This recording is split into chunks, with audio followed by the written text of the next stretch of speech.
मैं पूछना चाहती हूँ, आप पर आरोप लगता है कि 2 सिटिंग चीफ मिनिस्टर्स को आपने इसी दौर में, यानी कि लोकसभा चुनाव, एक चुनाव अनाउंसमेंट से पहले हेमंत सोरेन को अरेस्ट किया गया, उन्होंने इस्तीफा दे दिया, और दूसरा मॉडल कोड ऑफ कॉन्डक्ट के बाद अरविंद केजरीवाल को अरेस्ट किया गया है। मैं पूछना चाहती हूँ कि सचमुच जो आरोप लग रहा है कि मोदी जी केजरीवाल जी से डरे हुए हैं, ये सही है? देखिए, अगर आपका पास 1 नोटिस आते हैं, 2 आते हैं, 3 आते हैं, 9 नोटिसेस होते हैं, लेकिन आप अपना स्टेटमेंट रिकॉर्ड करने नहीं जाते हैं।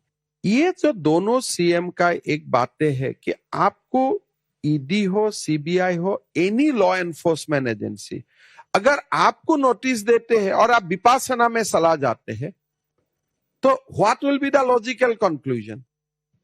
और एक बात कम से कम भारत में अभी प्रतिष्ठा हो गया कि करप्शन करेगा तो सीएम का भी कोई एग्जेम्पशन नहीं है from arrest. So we are on notice now. पर वो कह रहे हैं कि वो अक्यूज्ड है नहीं, तो मैं क्या जवाब दूंगा? एक कानून हो गया ना कि CM is not also above the law.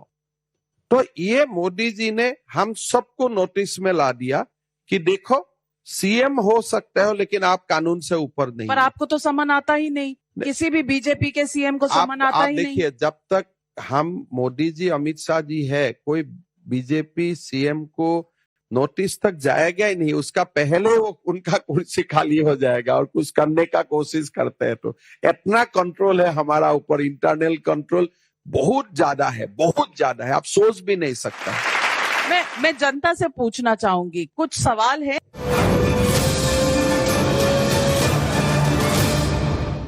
Good evening, my name is Shoumik. ये बिल्कुल सही है कि केजरीवाल जी को अरेस्ट होना जरूरी था, क्योंकि 9 सावन के बाद कोई भी अगर सपोर्ट नहीं करते हमारे एजेंसीज को, तो उनको तो अरेस्ट होना ही है, क्योंकि he can not be above the law. जो लॉ है, लॉ तो हमें मालूम करना ही पड़ेगा। उसी लेकिन चुनाव के समय, ये चुनाव के बाद भी हो सकता था मैम, हो सकता था, क्योंकि ये इलेक्शन से पहले से ये चल रहा है। ये करीब 1 साल से इनके पास ये नोटिस आ रही है, तो जब तक वो टालते रहेंगे उनको एक न एक दिन तो जेल जाना ही पड़ेगा मैम, उसके लिए कोई ऑप्शन नहीं उनके पास। यहाँ पर कोई फर्स्ट टाइम वोटर्स, कोई स्टूडेंट्स हैं जो सवाल पूछना चाहेंगे? सर, मेरे सवाल ऐसे है कि जो कांग्रेस का, इंडियन नेशनल कांग्रेस का जो भारत जोड़ो यात्रा थे, उसके बाद कांग्रेस के दावा थे कि पूरे भारत के समर्थन उन लोग को मिले हैं, और वो बताया कि इस बार के जो चुनाव है वो लोग पूर्ण बहुमत से जीतेंगे। सो आप लोग का जो, हम लोग पहले वोटर, फर्स्ट टाइम वोटर है, सो हम लोग को एक बात बहुत अच्छा लगा कि बीजेपी का जो टैगलाइन है, अब की बार 400 पार, वो हमको अट्रैक्ट किया है। सो कांग्रेस का जो ये भारत जोड़ो स्ट्रेटेजी है, वो बीजेपी का अब की बार 400 पार का जो प्लेन है उसको तोड़ेगा क्या, वो ब्रेक करेगा क्या? देखिए, मेरा हिसाब से जो भारत जोड़ो न्याय यात्रा का शुरुआत किया, जो मैसेज होना चाहिए वो मैसेज वहां नहीं हुआ। जैसे आपने देखा होगा, असम में भारत जोड़ो न्याय यात्रा आया, जो दिन राम मंदिर का प्राण प्रतिष्ठा हो रहा था, उसी समय, एग्जैक्ट समय में उन्होंने बोला कि हम बटद्रवा थान में जाऊंगा। तो हमने बोला 2 घंटा पीछे जाइए, किस लिए? असम और यूपी मत कीजिए, राम वर्सेस शंकरदेव मत कीजिए। फिर क्या क्या, रास्ता में बैठ गया, फिर यूपी चला गया। यूपी में कोई रिपोर्टर उनको सवाल किया, वो पूछने लगा तुम्हारा कास्ट क्या है। तो जो भारत जोड़ो न्याय यात्रा था, वो भारत तोड़ो अन्याय यात्रा तक कन्वर्ट हो गया है। तो वो कोई यात्रा में कुछ रहा नहीं है अल्टीमेटली। तो मेरा नहीं लगता है कि उससे कांग्रेस को बल मिला। लेकिन आप अगर देखते हैं, जैसे वो असम पहुंचा, असम में लोग कांग्रेस छोड़ दिया, बंगाल पहुंचा, ममता बनर्जी ने बोला I am not with you. फिर बिहार पहुंचा, बिहार पहुंचते पहुंचते नीतीश कुमार जी ने बोला मैं आपका साथ नहीं हूं। फिर यूपी पहुंचा, यूपी पहुंचते पहुंचते जयंत चौधरी ने बोल दिया कि मैं आपका पास नहीं हूं। तो मतलब जहां जहां न्याय यात्रा गया, वहां कांग्रेस का जो बचा कुचा भी था वो भी खत्म करके ही राहुल गांधी आगे बढ़ते गए। नॉर्मली लोग आगे बढ़ता है एनिमी कैंप को डिमोलिश करते हुए, बट राहुल एक जीनियस है, वो अपना कैंप को ही डिमोलिश करते आगे बढ़ गया। राहुल जी के बारे में आप इतना जानते हैं, मैं आप ही का एक स्टेटमेंट भारत जोड़ो न्याय यात्रा में जो आपने कहा था वो आपको सुनवाना चाहती हूँ।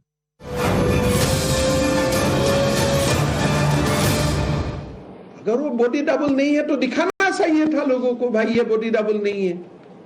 क्यों नहीं दिखाया?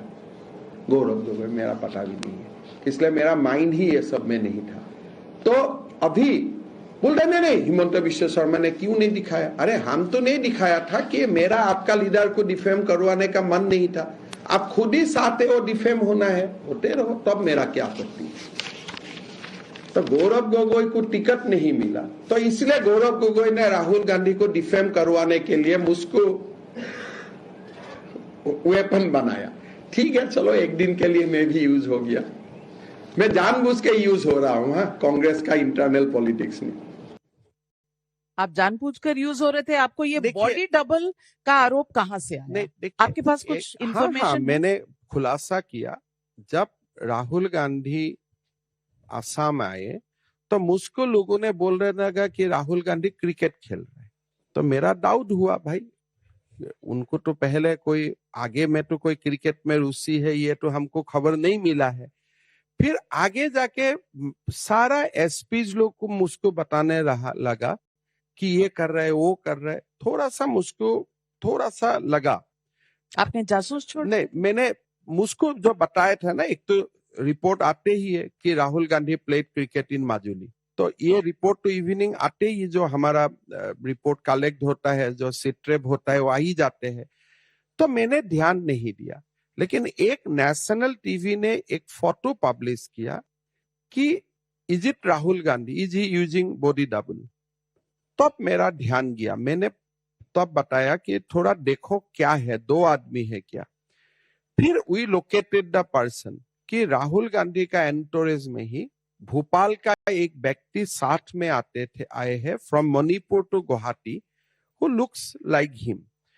जब ये बात निकाला social media, is he using body double, तब उनका क्या जिम्मेदारी था कि भाई मेरा कोई बॉडी डबल नहीं है, ये मेरा लुक अलाइक है। हो गया, issue would have been resolve.